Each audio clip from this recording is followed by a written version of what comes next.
Welcome, everyone. I'm Angelo Robles, and welcome to my Family Office TV. I'm very fortunate today to be leading an interview with someone that I just met a couple of months ago. Many of you are now familiar with my now iconic, at least to me, my trip to Europe, primarily Central Europe, back around the holiday season in December. And among the most enchanting and incredible people that I met in this amazing trip. And by the way, a shout out to the person that made it happen, made our introduction happen. That would be Alexander Galambos. Alexander, I'm sure you're going to watch this. You're an amazing man, a great connector, and thank you. But our special guest today is, and I just love saying her name, what a first name like Italian or like Angelo, that's obviously Italian, that must be a little bit in my blood somewhere. So our special guest today is Donatella Ciccarelli. And Donatella is among the most talented, deeper thinkers and critical thinkers from a global perspective about investing, having been entrenched in a significant, very high level European family. That's one of the most successful European families, basically running the family office, and more importantly, the role, which is part of today's discussion, as the CIO. So we're going to have an impactful discussion with a very thoughtful CIO, effectively of an international investing family office, which I know for many of you is probably the ultimate of an interview or someone that I could have on. And joining us from Milan, Italy, Donatella, welcome. Thank you, Angelo. Thank you. Hello to everybody listening. Thank you. It's very kind. And I really enjoyed my trip to Europe. I look forward to going back. And it's going to be very hard to keep on meeting great people that could keep up with you. I'm going to have to scour the world and see if I can make that happen. I don't know. But importantly, we did meet. I learned so much. And now I would like to share by asking you questions with my audience. So from my perspective, I think it's important to start. If you're going to talk about investing, there has to be some level of an understanding as to what's going on locally, regionally, and really around the world. So to me, that takes the conversation to a degree to economics and to big picture macro. Are these things that you look at in helping to formulate your tactical and strategic strategy, or do you play an extremely long game and do not necessarily look at what is exactly going on minutia in economics and macro in the economy, broadly speaking? I think that overall, for the asset allocation, looking at the macro and actually understanding the drivers of certain developments at a local level, meaning at a regional level, is extremely important. Some people would tend to say, understanding the GDP development is not so important, but it is important. It is important because GDP growth means earnings growth. Also tied to the GDP and the macro development are variables like inflation and repercussions on interest rate policies, i.e. you have an overall connection of different variables that you certainly have to take into consideration. Now, economists themselves tend to say, it's not me, that the economic way of assessment is a backward-looking indicator. I actually personally do not agree with that. And I think that assessing the macro is very important. I agree with you, but yes, correct. There are some people and even family offices that may literally take decades-long views and are maybe more active directly investing in private companies where they may look at it just a little bit. And I understand their perspective, probably in their perspective of dynastic thinking. It is not as applicable in the day-to-day. To some degree, I almost respect that because it makes their life easier. You and I are, you could argue, burdened to some degree, but also hopefully we get insight from the nuances of the numbers and what they mean, but we all understand there is a difference between theory, the economist, and we respect their intelligence and their capability, and someone who's actually in the trenches, a trader, a real investor. And make no bones about it, 99% of the time, there is definitely a difference. One is talking and one is out there making money. Related to that, and you hinted at it, big aspects are going to be inflation, which was raging, I guess you could say, especially a year to a year and a half ago. There are some that will feel it is still in the core essentials like food and housing, way underreported and still out of control. But raising interest rates is a way to combat that, but that has its own faults. So how important to you is the dynamic of inflation and rising interest rates? Well, let me first come back to one of the aspects you cited. In fact, the macro assessment for direct investment is in fact important up to a certain point. I agree with you. And in fact, I was talking about the asset allocation, so looking at mostly the liquid part. In fact, as far as the illiquid part is concerned, you have to look, for instance, at private credit, private debt, where higher interest rates actually can mean higher returns for the investors. Because, as you know, the interest rates used are of variable nature. So regarding interest rates overall, you have to be very careful what kind of asset class you tied to this. On the other hand, though, if you have an inflationary situation, higher interest rates, and you go into a slowdown or a recession, obviously, this can mean default increase. And that is, of course, not a positive development. So I think that, again, you have to look at the different asset classes and assess the repercussion on the different investments of certain macro variables and developments.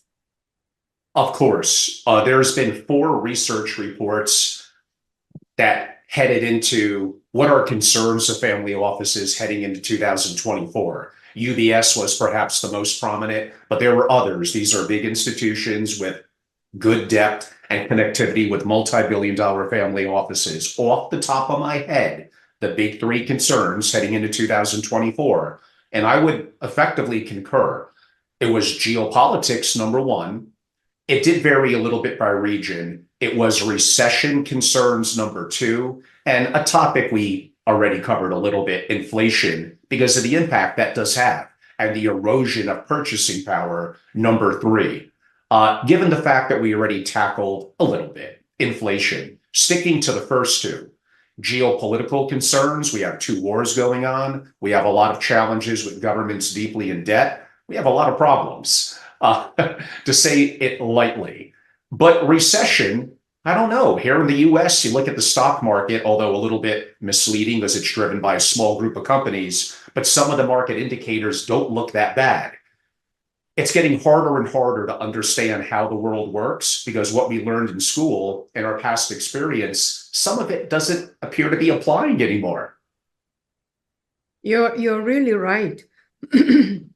Now, the first thing regarding, first of all, we have had quite a strong inflationary environment, as you know, in 2022. And as a matter of fact, the slowly retreat of the inflationary pressures has led to an amazing performance of stock markets. This is the first thing. So inflation doesn't necessarily always mean a big correction on the markets, especially the equity markets. Regarding geopolitics, I think that this kind of aspect for investors is becoming more and more challenging. It is extremely difficult to foresee and price in the certain political aspects, as I think it is quite impossible to know at the end of the day what, just to cite an example, Putin has got in his mind eventually. We can just work with different scenarios, but that becomes extremely challenging and difficult. Recession, as you know, the market has been expecting a recession for a very long time. In fact, it takes quite a long time for a recession to come after the first increases of interest rates. But in view of the growth and the strength of the US economy, especially, the European economy is quite weakish, in fact, but the US economy is not. So the question is a recession at all coming? And also, I would cite one thing. I was just in an asset allocation call before joining your call, and we were just discussing, the situation that has to do with a sort of a hybrid warfare, which means that, nowadays the pain is not inflicted anymore only through tanks, planes, guns, rockets, but also with the weaponization, for instance, of food and energy prices that can far more hurt the civilian populations. And also, if we go even more far off and we look at the threat to the undersea internet cables, if you look at this cold war in hot places like Africa and the Pacific, then we can say that, just foreseeing outright the geopolitical impact on certain investments and asset allocations of many family offices is quite challenging, is quite difficult. Indeed, it's a little off topic, but we'll take it back a little bit to geopolitics and the bigger picture relative to the economy and investing. And that would effectively be the US. The US is dominant. It has many things that play to its advantage. We could go on and on, contract law, our military, but really, let's be honest, a lot of it comes back to, since Bretton Woods in the mid-40s after World War II, it's the US dollar has been king. So maybe my pronunciation is not the best in the world, but hegemony, the US dollar is king, it's dominant. We were kind of in a unipolar world. And now we're going more into not even just bipolar with China, but I could actually argue unipolar with multiple. We see the rise of the BRICS, countries banding together to not be under the thumb, I guess you could say, as much of how overbearing, some would argue, around the world, the US government and quote unquote the dollar is. And you use the word weaponizing. I mean, come on, there's no question. And I'm an American citizen who's kind of on the conservative side and the libertarian, but of course that all has been quote unquote weaponized. So from someone who's intelligent from a European perspective and invests globally, the US dollar is not going to be the all dominant forever. How do you think in the coming years it could play out, and how would that impact how you allocate in a portfolio? Quite frankly, I've read over and over again studies regarding the death of the US dollar. For 20 years? I don't think that we can just judge it or assess it in this outright way. So the preeminence, first of all, the preeminence of the US has been there for the last decades. And as far as I can see, in this multipolar world, as you rightly say, the US continues in its preeminence. And if you look at the market, the US market, actually, we can see the same. We can be critical of the Magnificent Seven, the fact that all the rest of the market is not performing as well. But as a matter of fact, it has a very, very strong traction. And also, my next question would be, what is the alternative really to the dollar? Is that a Bitcoin? Is that is the question? Is that the euro? No. in a situation where you have, yes, a union, but with so many countries, and in the US space, and the dollar space, you have one country. And does Asia really represent the real alternative? I would say no to the US. It is a pole. It is in a polar world, another region that is rising. But I wouldn't say that this preeminence is coming to an end soon. So, and coming to your last question, regarding the asset allocation, what would I say? For instance, from a European investor point of view, I would certainly see the whole spate of investments in the illiquid markets as and of course in the dollar, as a diversification factor in the asset allocation, i.e., keeping a strategic exposure to the dollar as compared to other currencies, i.e., not hedging. I am quite personally critical of the need for hedging, especially in a big asset allocation. I would rather go for strategic positioning.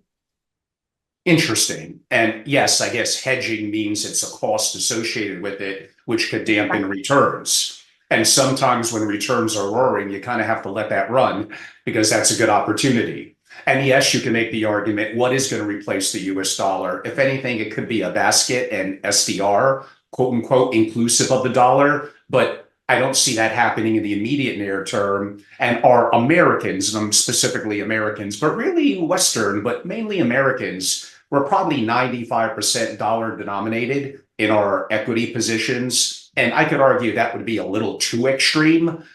Could there be some currency plays with the Norwegian krona, the Singapore dollar, and obviously the Swiss franc has, quote unquote, a little bit of a hedge? I could see that, but none of those three will ever in the foreseeable future. They're way, way, way too small to ever be, quote unquote, a global currency, which likely means what you're describing is accurate. But the BRICS banding together and possibly some of it backed by a hard asset like gold, that would get interesting. And then it brings in oil and energy, and that's been weaponized. But again, we could go on and on with a very deep geopolitical and economic discussion. And this is why, as a single family office or family office in general, yes, you do have to keep abreast of these issues. Let's change the direction a little bit. Since my primary focus is family offices, specifically the single family office, and that's a lot of your background as well, putting on the role of especially the CIO or CEO. At the end of the day, it's going to be up to the family. Who's the decision maker or group of decision makers in the family? What are their goals, their liquidity needs, their time horizons? How important would it be for the CEO, or let's combine them and make them one, the CIO, to have clear written understanding about what expectations are, which I'm assuming is converted into an investment policy statement and an asset allocation strategy that they kind of sign off on? That is extremely important. In fact, I was a CEO and also setting up, obviously, the asset allocation strategy. I think that to understand the strategy, understand the purposes of the family is of paramount importance. And in fact, the strategic asset allocation is what is discussed with the family and approved by the family. And then you go into the execution. Obviously, it is the management of the family office that is preparing the proposals, but this is then ensuing after long discussions with the family in order to understand all the aspects and the needs of the family, and as such structure the approach and also structure the minimum returns, the mid-term returns, and the long-term returns of the portfolio. So to me, that relates, I guess, to what I said. It's having a process. I think too many family offices are undisciplined. They don't have a formal process, which of course you always need to update.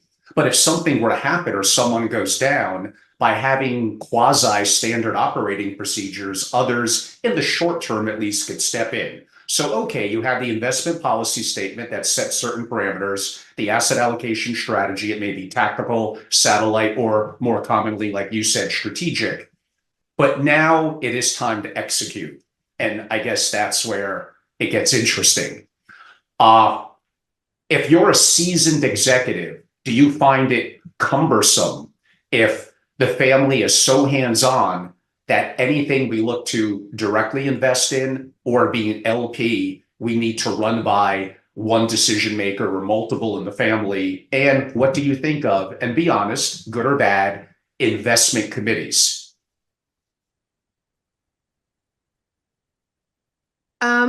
I think that every committee, and certainly the family, and the management of the family office, they all make obviously a lot of sense.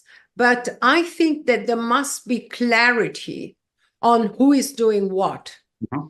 I think that having a mandate and setting up the strategic asset allocation is enough for the management of the family office to execute on it. But if at every single decision you have to ask multiple people, I think that the work of the family office is not going to be properly done, and the performance is going to suffer. In fact, I'm a big believer in processes and setting up proper due diligence processes, especially. And you have to think that within the family office, you have people responsible for executing certain strategies. You have the specialist professionals. And you cannot just say, wait, I have to ask 1, 2, 3 other people for their assessment. Also, they're not expert, and they're not supposed to be expert on a certain field. And for this reason, you just set up the strategic asset allocation, and then you fill it with specific investments in specific buckets. And this is done by the specialists and cannot be decided by too many people. There must be a CEO, a CIO, or a small group of people that is going to say, okay, that's what we're going to do. And it goes through after the managers have just proposed the different investments and done the due diligence along the way. I completely agree. I know it sounds good from afar that we have a lot of people that look at things and we jointly make a decision and it's groupthink and bottoms up. And there are times in family governance where that is important. But in something like investing, having more decision makers does not make you make a better decision. Jeff Bezos, currently, it may change tomorrow, the richest man in the world of Amazon, believes in what's called the one pizza rule, meaning really under 3 people, probably 2, are going to eat a pizza, make a decision, and we don't need to have 5, 10, 15 people.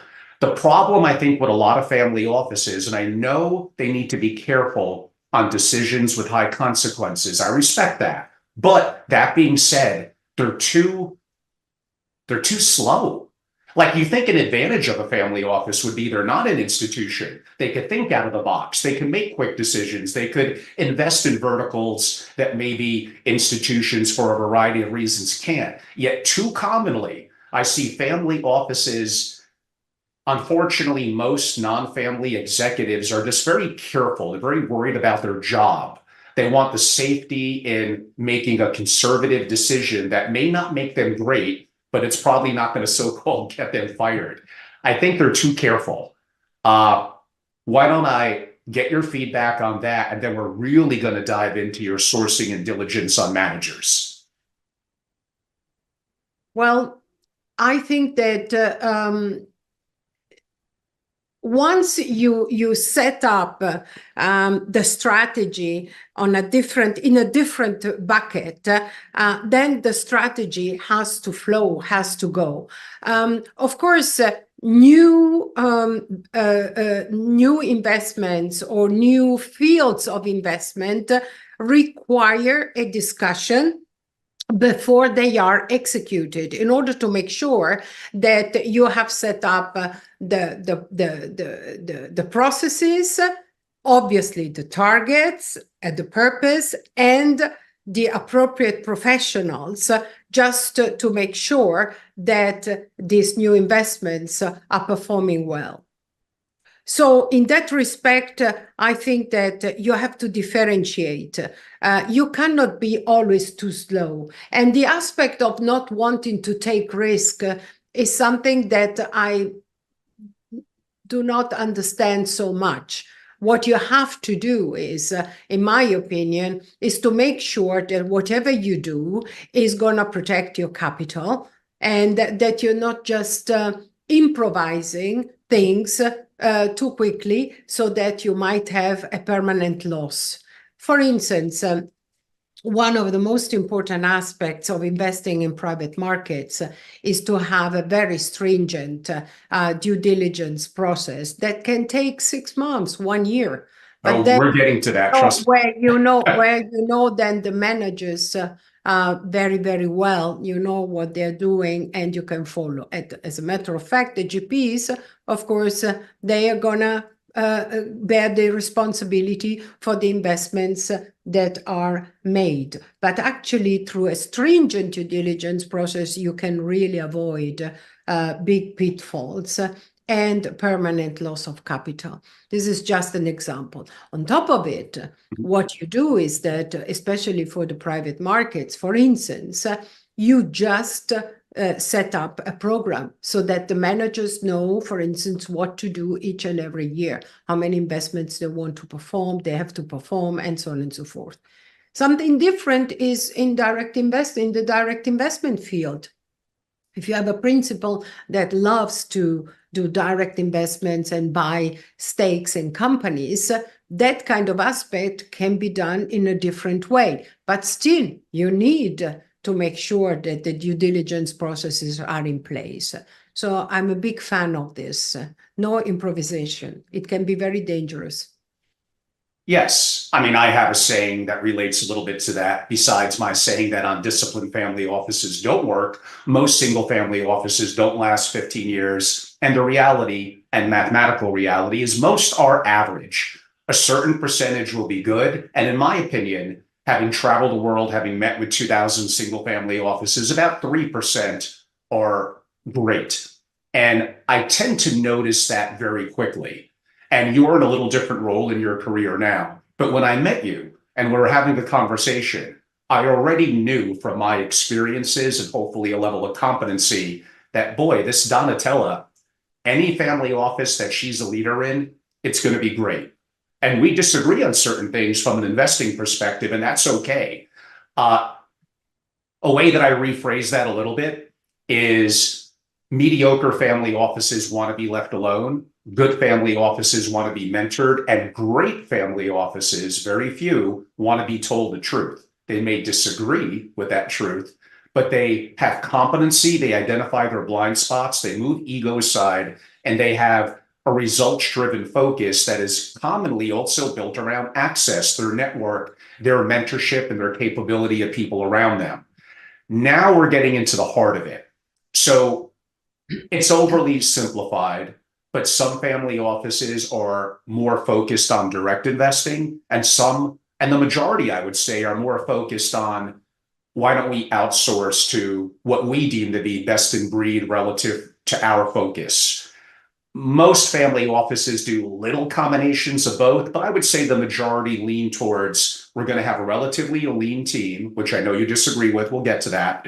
and let's outsource to the best managers. So now the issue is, okay, you have the investment policy statement, you have the asset allocation. How do you decide on sourcing managers? Where are you getting your information from to begin the diligence process with your team? Yes. Now, I personally, I do believe that you do not need to have, but it's a matter of preference, obviously, necessarily within the institution, own teams that manage, for instance, liquid assets. I think we are in a world where you have all kinds of strategies, all kinds of managers in the liquid and illiquid space. So you can certainly outsource the different strategies to a selected portfolio of managers, i.e. being a manager of managers. That is the first thing. I think that it is actually to source the opportunities.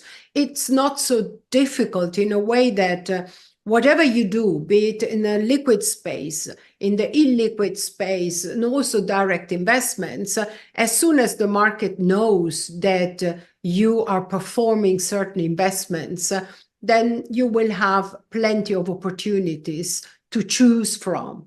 But the point is exactly to choose the right ones. So you say no, no, no, no, no, no, very often.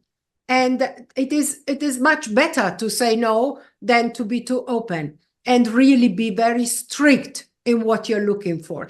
That's the reason why the different teams, in my opinion, have to have a stringent strategy, knowing what they are supposed to do. And that is the result of the strategic asset allocation, if you like, with the tactical asset allocation side put together. And this is the reason why. And so being choosy and having deep understanding and due diligence processes in place can allow you to avoid the pitfalls and the failures within the portfolio. And it's possible because I have experienced that. Oh, of course. So we're going to get to that because I think they'll be important as we're helping other family offices. Again, you're a top level one.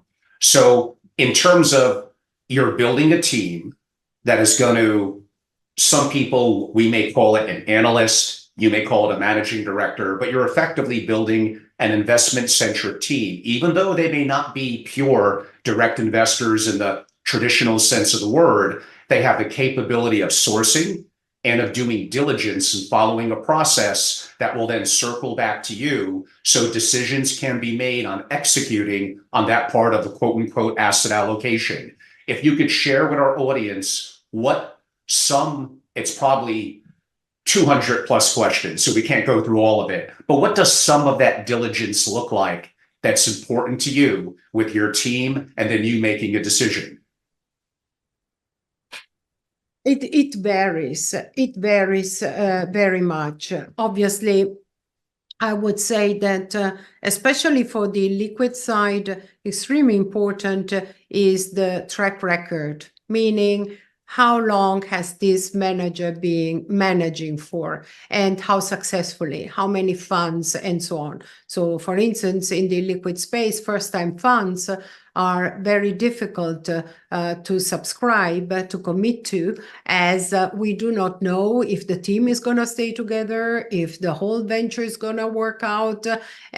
So there is a riskier profile, if you like.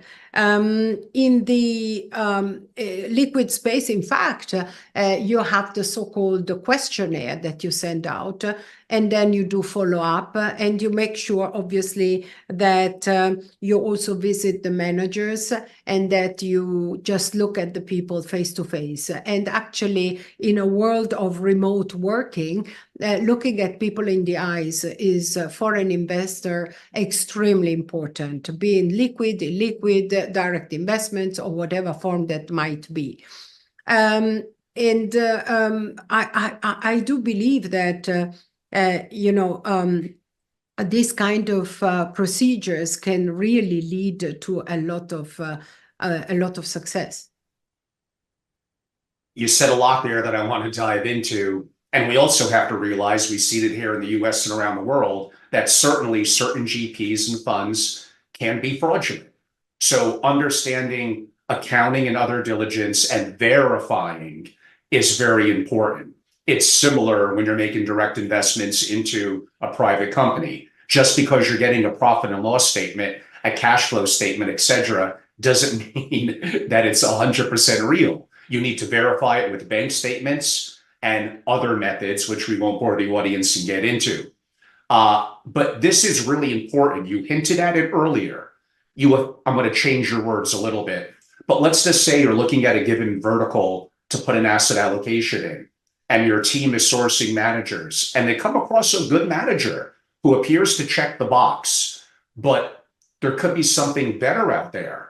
So what I find that really, really good family offices do is they focus on the best opportunity within some level of reason possible. They don't settle for what's okay. Well, this is a big name. Institutions invest in it. We're going to be safe, but they're not the best in my perspective. So I go back to sourcing, but I go back to diligence. And how are you, because if you're only picking big name managers, a lot of them are asset gatherers. They're focused on institutions. They're not tax sensitive, which may or may not be important. Like, how are you really narrowing down to pick what you deem to be at that moment the best in breed? Yeah, I just give you an example, maybe just one of many. For instance, I want to invest in distressed debt. So one possibility is to look not only at the manager that can source the different issuance in a country or different countries where these distressed positions are in the banking balance sheets. But also, one thing that I should make sure that exists within the manager and its platform is the fact that there should be a team that is managing the collateral, because that is very important. Because very often you have a distressed debt with, I don't know, hotels behind that are half finished. Someone will have to make sure that you finish the project and that you sell it in the market. That's how you really make money. So making sure that these kind of resources are given with a manager, it is very important, just to give an example. But this varies from the different kind of strategies that you necessarily have to put into a certain bucket. But just to show you how critical you have to approach each and every investment, assessing the risks ex ante. So if you're building an investment team, and whatever we want to call them, analysts, do you have them very, what I would call, vertical specialized, private credit, distressed debt, long short managers? And if so, what would be among the most common that you had? Which ones? Was it 3, 5, 7, or did you have individual analysts in various verticals for 20 or 30? Yeah, I think that you have certainly to have different teams for the liquid and illiquid space. And you don't need in the illiquid space every specialization and for that one person. I think that experienced people can really manage a lot. We are talking here again a manager of managers, and you can manage many managers, not having an incredibly big team, in my opinion. But the team must be seasoned, must be experienced, and I do not see necessarily the necessity personally of having the junior of the junior of the junior of the junior, but rather having 2, 3 specialists that really can make the job, and having then 1 or 2 assistants that support the whole thing.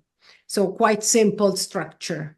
And if you don't mind me, at the peak for the significant family in Central Europe, which is very significant, approximately how many LP interests broadly during a year would they have? 20, 50, 70?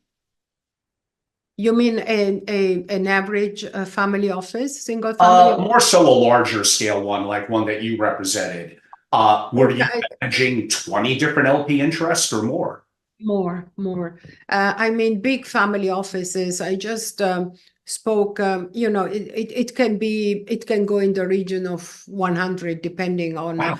on how long a manager, a sort of a family office has been operating. But if you look at more than a decade.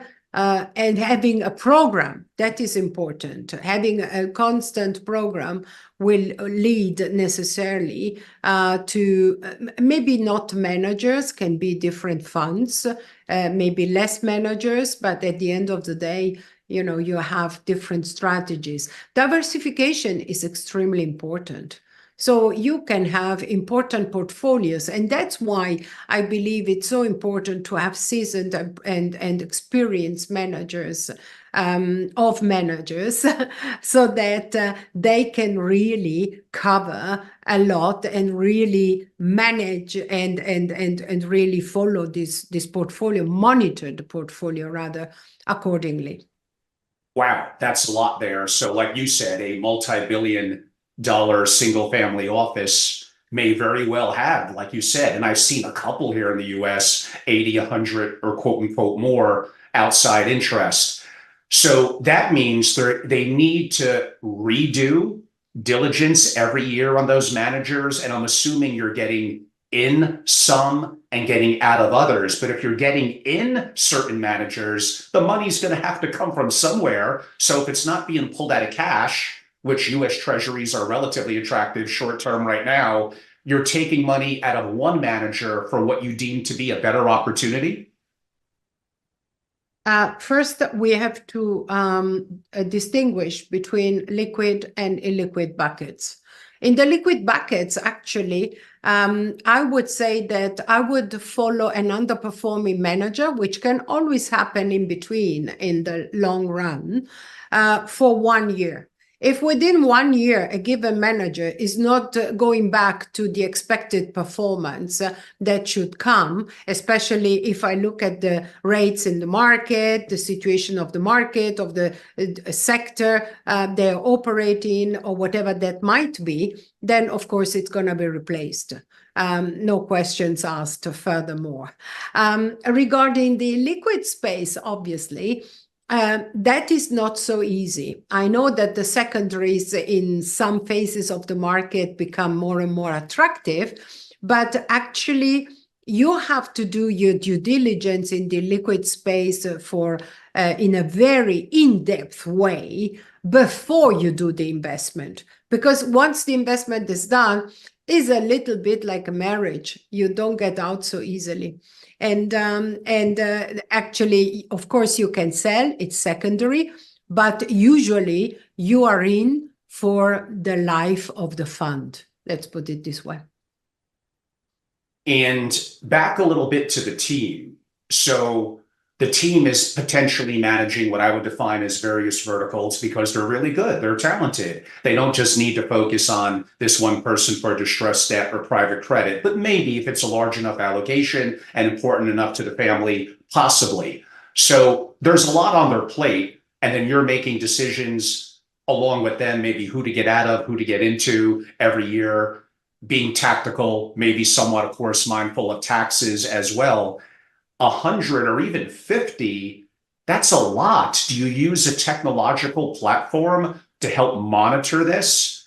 Or do you have an internal system with Excel? How do you monitor so many different holdings and kind of know what's going on in each one at a glance? Of course, you have an internal reporting that gives you visibility. the way you should figure out this kind of situation or investments, it is an ongoing process. It's not that you just come up and then it's done and then you forget about it. You, especially as a hands-on CEO, which I am, I would describe myself as, you just follow the whole life of the choice, the due diligence, the whole process you follow. And you make sure that you stay on target in what you want to achieve, so that you can just say, okay, let's skip this opportunity without wasting too much time. So it is an ongoing process where you constantly talk to your managers in continuous meetings week by week for the liquid side, and certainly month or quarterly and so on, or both for the illiquid side. So you always know what your professionals are working at.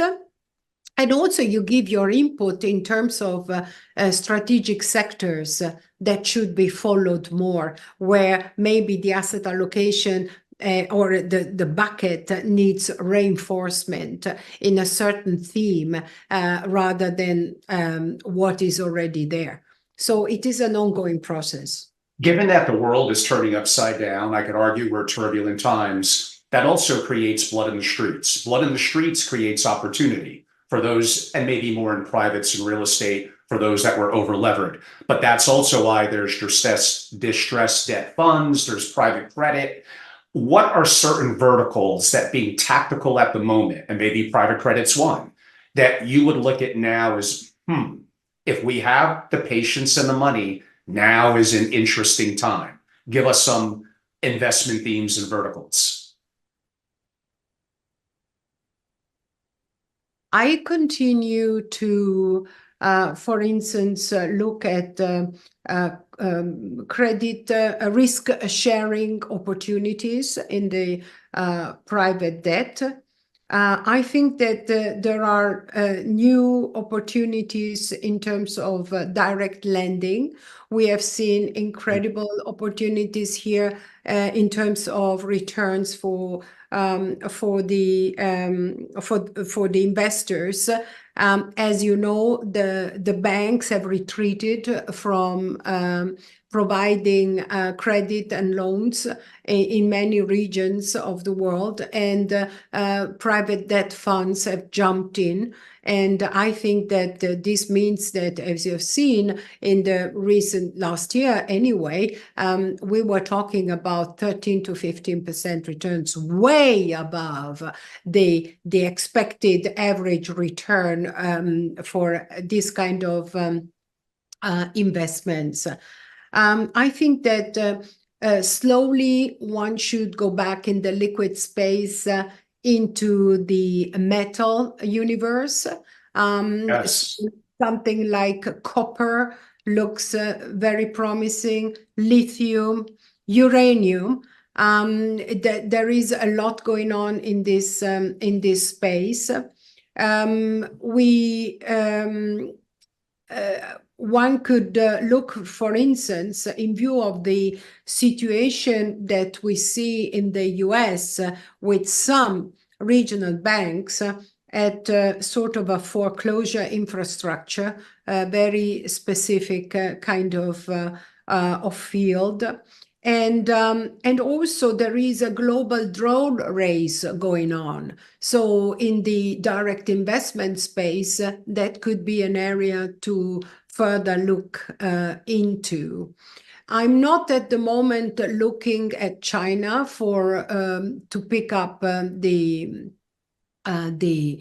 so to say, the lowest levels after the corrections we have seen. I'm still very wary, and I want to understand if China is going direction Japan in terms of deflation after this boom in the real estate sector, and also the dirigistic approach of the Communist Party that we see with Xi Jinping. So I want to make sure that growth continues to be there before I jump into the market. So I do not do bottom fishing in that region. Rather look at India, even if the market has performed very well. I do believe that you have a secular story going on in that country, for instance.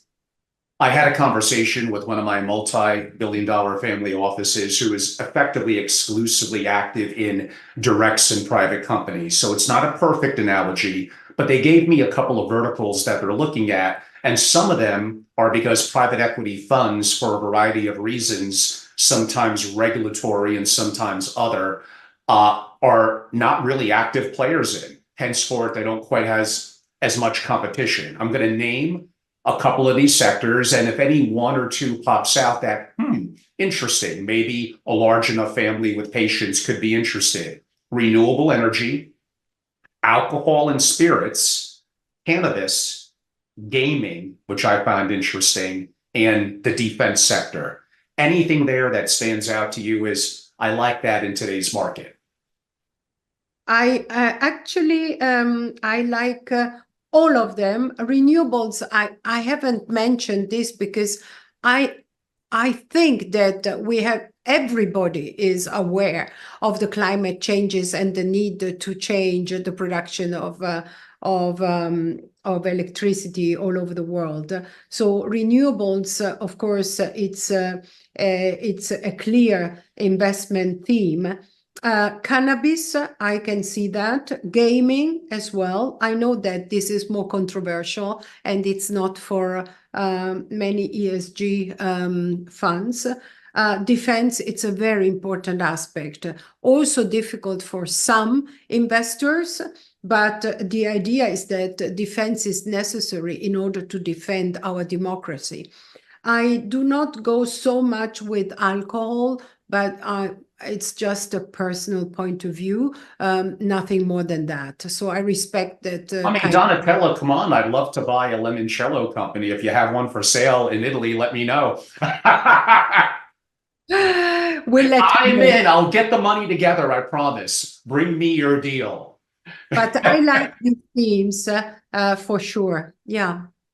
And in terms of, like you said, running a large family office, 100 plus LP investments, my audience is going to want to know how big, approximately, it may waver by one or two here or there, including yourself and only the investment-centric team, including analysts, about how big was that team? The team I was heading, you mean? Yes. We were overall 20. Okay, that's good size by family office standards. So that's a fair amount to support financially with salaries, perhaps bonuses. But again, it's relative. A multi-billion-dollar family that is concerned about their money, which they should be, and mitigating risk is going to want to do it right. Before I ask my next question, to be fair to you, as you can tell, I have a lot of questions, but I do want to be respectful of your time. Would you have 10 more minutes? Yes, for sure.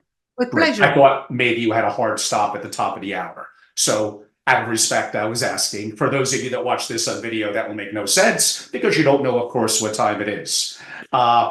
Back a little bit to all those managers. Some are going to cross over, maybe multiple long short, multiple this, multiple that. How do you know that they're not holding a lot of the same companies and you may be being a little bit repetitive?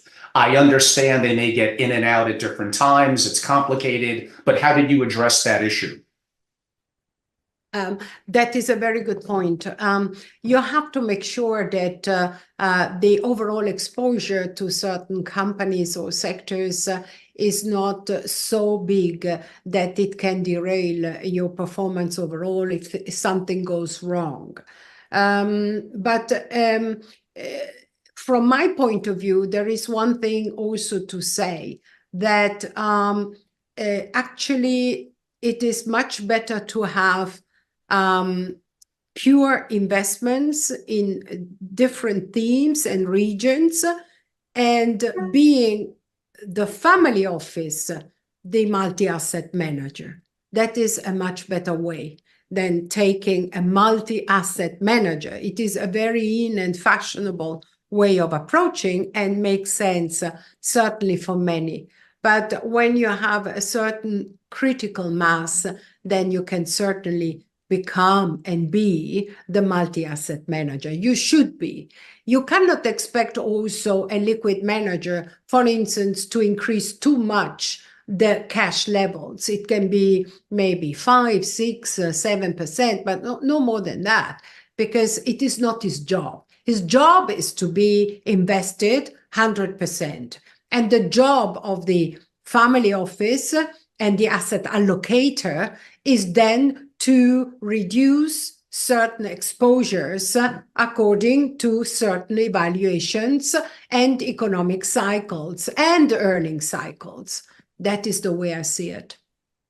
And when I was in Vienna, where I saw you and you heard my interview with the Habsburg, a member of the Habsburg family, and we both met other generational families, there was a bit of a theme that was built around a foundation of back in the day, we owned land, art, gold, and gems. Now, you could argue land could technically produce income, but broadly, none of those have dividends. None of those are cash flow positive, but they represent a feeling of safety. They represent that they're tried and true.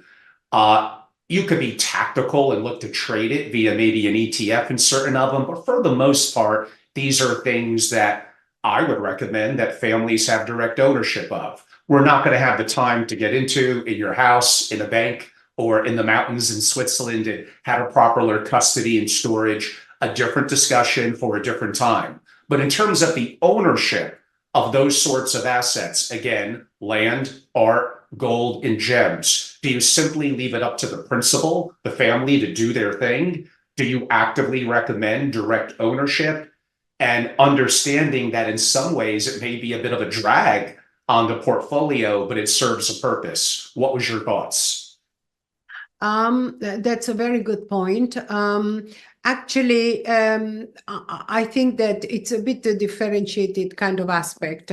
Art is the question, do they have the expertise to invest in art? Yes, no. Or does the family want to own art? And then, of course, it's themselves that are going to choose what to buy, how to shape a collection. I think that there is quite a big difference, in my opinion, between a piece of art and gold or gems. I would tend to say that certainly it's a sort of especially the last, a safety net, and they can be certainly necessary also in the thinking of the overall asset allocation. I do not see any competition with the needs of increasing the portfolio and the performance if there is a certain percentage of exposure in these other asset classes that are for safety reasons. Of course. And I'm going to name some other sectors, maybe a quick opinion. And by the way, it's more than fine to say, it wasn't what I focused on. The family wasn't as interested. It may be good. It just wasn't what we did. One would be very trendy right now, and that would be AI. So that could relate a little bit to your activity in the VC world as an LP. If you wanted to treat them separately, that's fine. VC investments, comparative to AI, is changing a lot of dynamics. It's not going to go away. I believe I heard a statistic in 2 years, it's going to be 800x more powerful than it is now. That's both interesting and scary at the same time. Why don't I get your feedback? Look, I think that I tend to look at AI as an incredible opportunity. I just give you an example. I was just looking into this and discussing this today. Just think about the situation of many of the so-called Mittelstand, i.e. SMEs, around Europe. You have a situation of next gen, of the founders getting out of the company they founded for age reasons very often. So there is a lot of change, and you do it either this kind of selling your company, monetizing your life's work through a traditional way, M&A, or you can use AI to really find the right matches for selling and buying. And that is something that if you can scale it up in the whole European region, that can really bring a lot of results. And I've seen some examples in other regions of the world. Any specific thoughts about venture capital in general as an LP investor? Yes, venture capital is extremely interesting as an investment, but you have as an asset allocator, in my opinion, to mitigate the risk. So I would see, for instance, a fund of fund approach as the better opportunity with a very seasoned GP in order to mitigate that risk. And in fact, there are many opportunities we know, but we also know that many opportunities can just fail. And that is the Most rule, will. unfortunately. And so I do not want to go into that situation if I can avoid it. And if I can just diversify in a way that I profit from the good entrepreneurs, and I do not have to see a failure in my portfolio and performance. Perhaps not the greatest way to build wealth, but like you said, if the family's already rich, they need to preserve it. But being too conservative, not keeping pace with inflation, drawdowns of the money, taxation will decimate over time. It may take decades. So there's a little bit of the balancing act that, of course, you have to follow. But kind of the question is, if you're allocating small bits, you're sometimes going to miss out on pumps of one specific direct investment or fund. But what I'm basically saying is, could I argue how you mitigate risk is simply to mitigate or limit your allocation. If I'm investing in this specific vertical and strategy and it makes up 1.3% of my portfolio, I'm going to be disappointed if it goes to nothing. I might even have a glass of wine that night and be a little sad. But the impact on my net worth, I'm not going to feel it. Therefore, other than forming an incredible thesis and researching month after month after month after month and always adapting and changing, is it sometimes as simple as limiting your exposure? No, you don't limit your exposure. You just create a diversified asset allocation. And, I can see the point where you say you just miss so much if you are so conservative. What does conservative mean? I remember that when I started the work at the family office, the real estate in Europe, in the DACH region, was just earning something like 6%. When I would say this to asset owners meetings, everybody would look at me, especially some investors from Asia, right? Only 6%. America, 6%, what is this? Why do I bother? So more or less. In fact, we have seen what has happened in other areas of the world. So wanting to earn a lot also means you also have a downside. And when that happens, you lose a lot of money. So why not looking at a decade with a certain return target that would allow you maybe to double the wealth entrusted? But of course, not just with ups and downs, but with a steady growth of the portfolio and the compounded return effect that will lead to this kind of effect.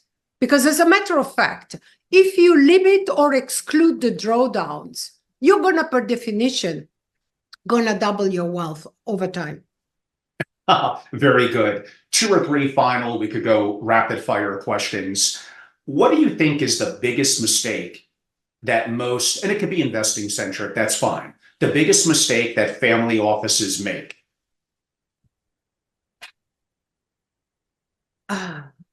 I don't think that you can say you can talk about mistakes. Why? Every family office is different. Every asset allocation is different. Every principle is different. And well, you can lose money. That's a pity. Is that a mistake? We cannot say. So I'm not in a situation and position to say this is the biggest mistake. There can be many different aspects. The only thing is maybe what I would see is not making sure that whatever strategy you go for, it is not done by a specialist team that automatically would be ahead of the curve and really prevent you from big failures and total loss. Right. No, that's very good. And among the most common questions I get, Angelo, how do I get a job in a single family office? We all know there's a limited number of single family offices comparative to the number of people that on the surface, reality may be different, but on the surface would potentially like to work in one. So let's put you back in the position again of the CIO of the family office. You're getting resumes, you're meeting people. What would make someone stand out to you to give them consideration? Well, it depends what I'm obviously what I'm looking for. Um, um, I think that quite important is the aspect of being trustworthy and loyal. And that is based on the history. Of course, I would assume the professionality in a different field we are then discussing. But these other qualities are super important. And also being able to work in a team and Yes. contributing to that. There are at least what I always had a list of values because you're not only a professional, but you're also working in a very specific or special kind of environment. And so the resources and qualities like communication, team spirit, of course, highest ethical behavior and trustworthiness and discretion. These are all aspects that belong to the values that a family office should have and live. I did have a question that I probably shouldn't ask because it'll open up a can of worms that we should do our part two in a couple of months or later this year on, but we'll whet the audience's appetite a little bit before I go to a final question about Italy. That'll be the fun one. But the little more serious one that will very lightly, we'll give it 2 minutes. And I think we're going to disagree somewhat on this. I'm more and more of an advocate as I travel the world, as I meet generational families, that the public markets are becoming very, very efficient. It's getting harder and harder. And now with the advent of AI and advancements to get alpha. And I'm really intrigued by the inefficiency of distressed debt of private companies. And I believe how families create generational empires is effectively by being active in owning directly. I didn't say through a fund, I said directly private companies. And I think we're a little misled, and you could yell at me, it's okay. Oh, it's too hard. Private equity funds talked me out of it. Well, of course they talked you out of it. They want you to be an LP. They don't want you to be a competitor.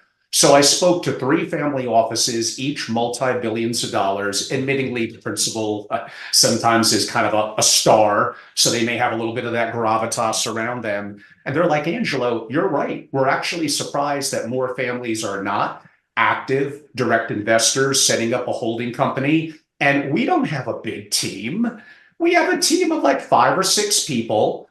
And what we do, we have our holding company, we got great tax advice. We buy cash flow positive companies with already a good team in there. And maybe one or two people get jettisoned. Maybe we need to bring one or two people on over time. But we have strong agreements in place and incentives with the people there. So they're part of our holding company. They're the operators of the underlying company, but our family office is not that big. And somehow we're doing multi-billion-dollar deals over time. I am an advocate of control and engaging the rising generation in the engine of wealth creation, that private companies get your hands dirty and they teach you how the world works. I don't think you should be 100% passive, but I know a lot of people are going to disagree with me. Mhm. I would say we do not disagree at all. You have a great point. And look, you haven't been talking about startups or early stage growth companies. You're talking about cash flow positive companies, growth companies. Boring, recession resisting companies. Yes. Yes. So you see, you have already identified a great strategy, and you're right, you do not always need big teams. I've talked with the CEO of a very big family office of a billionaire, and I think there are 6 or 7, and they have an immense portfolio of direct investments. But it depends very much on what you're doing and what kind of investments you're looking for. And that is the differentiator, And also on top of it, you can also use outside platforms to perform certain duties within the due diligence process. So it can, it's not such a difficult situation. And we definitely do not disagree, Angelo. I'm with you. I like it. In my close, I'll touch a little bit upon that. And my last question, and a little bit lighthearted, but we'll bring a little bit of the tax picture into it. You're the real Italian, Donatella. I'm 50% by heritage, going back about 4 generations now in the Abruzzi region of Italy. With a name like Angelo, of course, what do you expect? I think Italy's incredible. It's a great country. It has amazing culture, generally deemed by the majority. If you were to ask people around the world their favorite food, probably Italian's going to rise somewhere. It better be number 1, I might add, or I'm going to come after you. Italy has so many things going for it. And now this gets unique for American citizens and green card holders, not you guys, but practically everyone else. It has incredible tax benefits, kind of what they deem to be called a multi-year tax holiday. If you could talk a little bit about Italy as being a hub for life, for culture, for family, and why it is getting better from a business and a tax perspective. Mm-hmm. Yes. Well, I must say that I just came back to Italy after 33 years abroad 3 weeks ago. And why did I do that? I just needed this warmth. I needed the certain level of being Italian. I needed this kind of interaction and the beauty of the country. And I must say that I have a little bit problems now with my diet because I love so much being back. That I eat too much pasta, I must admit.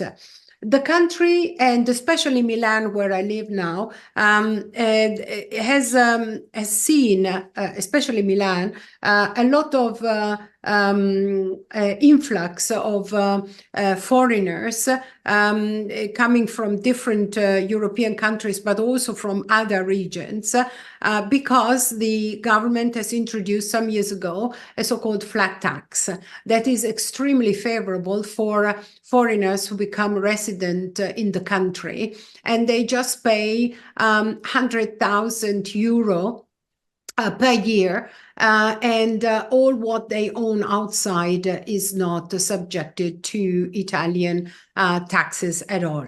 And this has brought many foreigners to Milan, especially. That is the place where most of the people want to live, with the result, of course, that prices for real estate have gone up quite considerably in this city. But it has also made the city even more international, and there is a lot going on. So it's a vibrant place at the moment.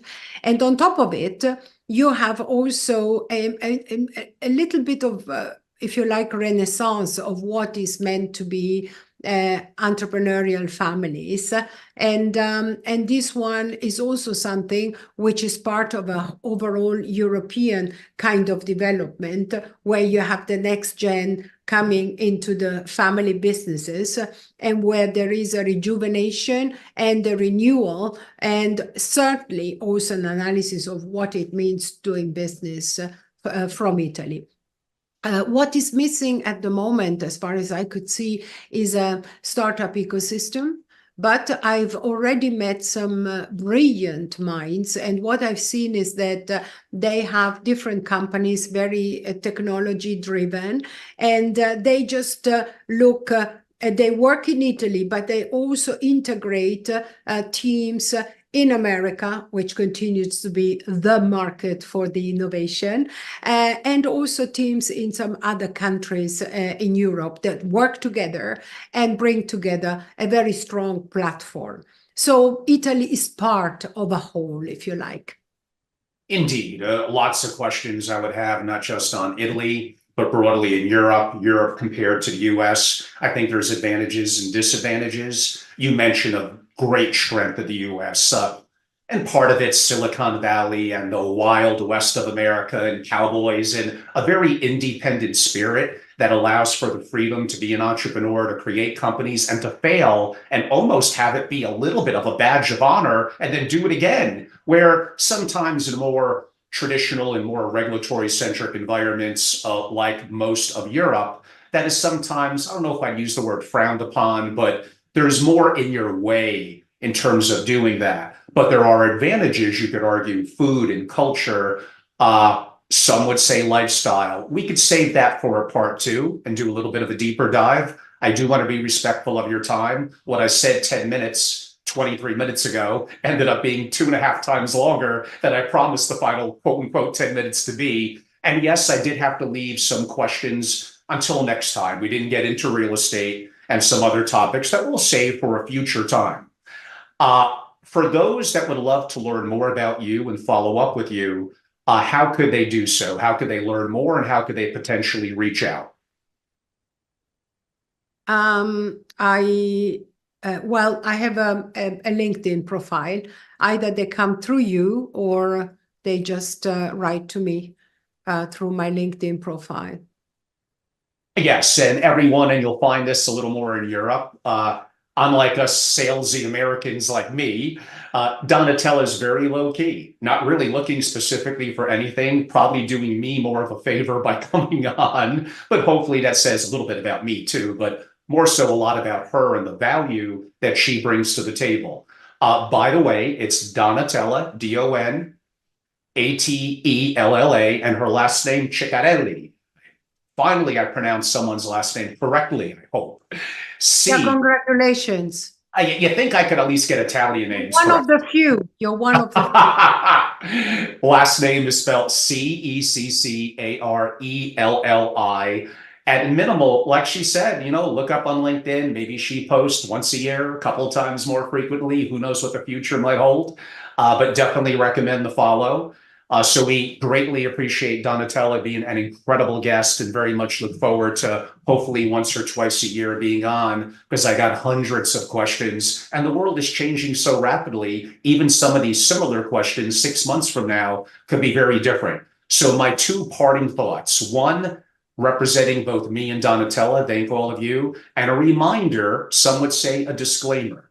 Whenever you invest, there is something that could happen that means you could lose money. Maybe all your money. You need to decide on your liquidity, your risk tolerance, and there's so many different factors. You're also listening to this now, but the now to you may be in a recording a month or a year or 2 years from now. Myself and Donatella might have totally different perspectives because time changes everything. So this is for entertainment. This is for engaging in conversational purposes. But at the end of the day, and timing, of course, is everything, you need to think for yourself and you need to make your own decisions. My final comment, it's been great to have Donatella on. I look forward to going back to Europe and hopefully seeing her in my ancestors' homeland of Italy sooner rather than later. And I hope you enjoyed a lot of our conversation today. So again, I love to do things for free and give back to the community. I love what I do with Family Office TV, to some degree traveling the world, doing amazing interviews and shedding a light on an opaque industry where a lot of people don't go beyond the vanilla, don't go beyond the boring, although I actually love vanilla ice cream. It is my favorite. Or gelato, how about that, Donatella? And taking things with deeper critical thinking and a deeper perspective, I take pride in. Does that sometimes make me unlikable and not the most friendly chap, according to some of the community? I really don't care. At the end of the day, I love what I do and I want to provide value. But for those of you that want more than just the occasional interview, I am extremely active in my love and ownership of Family Office Masterclass, where I do shine a spotlight on an industry that you probably don't know that much about, even if you're working in one. Could you admit that you could be better? We all could be better. Our competency, identifying blind spots and moving ego aside. I am imperfect. I have my faults, but I've been in this community for 20 years. I think I might have learned a thing or two. I know thousands of family offices, probably 200 very close, and I traveled the world multiple times over and met with families and created or reimagined dozens of family offices. I'd like to hope that I may have a little to share. And my revamped masterclasses are an incredibly effective and cost-effective way for you to obtain the knowledge. So as I'm now recording this, it's a little bit of a work in progress on myangellorobles.com. And one day, and yes, I do own it, at familyofficemasterclass.com. But I would say by the spring, mid-spring, somewhere into April, not too far off, when you go to angellorobles.com, in my masterclass tab, you'll be able to have 24/7 access to a series of multi-hour, deep masterclasses that I think are a standard, I guess you could say, in the industry. I've been to all the university programs, or most of them. I know people in the community. I love them all. I learn from them. But sometimes the advice is a little down the middle and it's not practical. It's not the reality of what it's like day to day, not just talking as a professor in theory, but working in and advising and creating a family office. And my strength is going to be practice management. How do you go from average to good? How do you go from good to great? And I would say practically any family office can make those incremental improvements. So I'll name 2 masterclasses that will be up in my platform, either live or as digital access 24/7. And yes, for a cost. I have unique, valuable intellect and content that provides value and would be very helpful. One of them is how to create or reimagine into a top 1% family office. Okay, maybe that's a little over the top. I said greatness is top 3%, but why not aim to be the best, right? Why have a family office if you're not going to be great? So in relatively a couple of short hours, I basically share most of my secrets about how you could do that. And a lot of that comes from incredible family office and executives like Donatella that I've known over the years. And another one, and then I'll stop, that relates to kind of among the final questions I asked Donatella, is how to implement a direct deals strategy inside your family office. And I went deep into that. And I have 5 guest faculty members that contributed. One ran for an iconic financier, multiple billions of dollars in private investments, and was incredibly successful. The insights he provided, that was alive last night. So it's gone as a live digital, but it's going to be part of downloadable or 24/7 access in my archive for those that want to be more active in my master classes. That alone, forgetting what I said, or even what other key faculty members said, is worth 100x what I basically charge for it, to be honest with you. But then you couple everything else, the amazing attorney, how to source deals, and other people, and how to do diligence. But really, it's how could you kind of create, like Warren did 50 years ago, kind of the next Berkshire Hathaway on a mini level, and the opportunity of holding companies and learning how to source and negotiate and terms. I go deep. It's 4 hours and it's intense. So my master classes create an opportunity for you to enhance your skill set, your capability, and that's just 2. By the end of the spring into early summer, there'll be 7 up there. And then I'll probably hit a little bit of a pause, do some in person, do some consulting, and then maybe later in the year or next year, introduce another masterclass or 2. So simply follow me on social, including LinkedIn, where I'm very active. But to really understand and integrate yourself in what I do, go to myangellorobles.com, especially come mid-April, but even now. And you'll see how we're going to evolve what I'm doing on Masterclass, my tab there, and my direct deals, and the opportunity for you at your convenience 24/7 to have access, if you're a subscriber or a participant, to extremely high quality content that is not just me, but a dream team. Honestly, part of my conversation today with Donatella, I probably should have done more privately and packaged that up into a 3-hour type masterclass about, how to be an effective CIO in a family office. So all of you should be happy that you got some incredible content, not from me, from Donatella, effectively for free, because we do feel an obligation to give back, to help people, to shine a little bit of light on an opaque community. But for deeper knowledge, reach out if applicable to one of us. And again, follow me again at angelorobles.com, at my website to learn more about my masterclasses, which I love. Sorry, I went a little longer than I normally do on a close. And how many of you will see this, I don't know. But those of you that will, I want to provide that value and that information back to you. Sorry, I had to keep you on an extra 6 or 7 minutes, Donatella. I hope you enjoyed our conversation. I learned, as always, so much. I greatly appreciate you and look forward to the next time I see you in Europe, specifically in Italy, I'm sure. Thank you so much, Angela. I enjoyed very much the conversation, and I just say goodbye to all listeners and the public. Us Italians are pretty good talkers, aren't we? It's in our blood. What could I say? We're passionate and love what we do. Have a wonderful rest of the week and weekend. Look forward to hopefully seeing you in a couple of months. God bless. You too. Thank you. Thank you so Bye-bye. much. Bye-bye.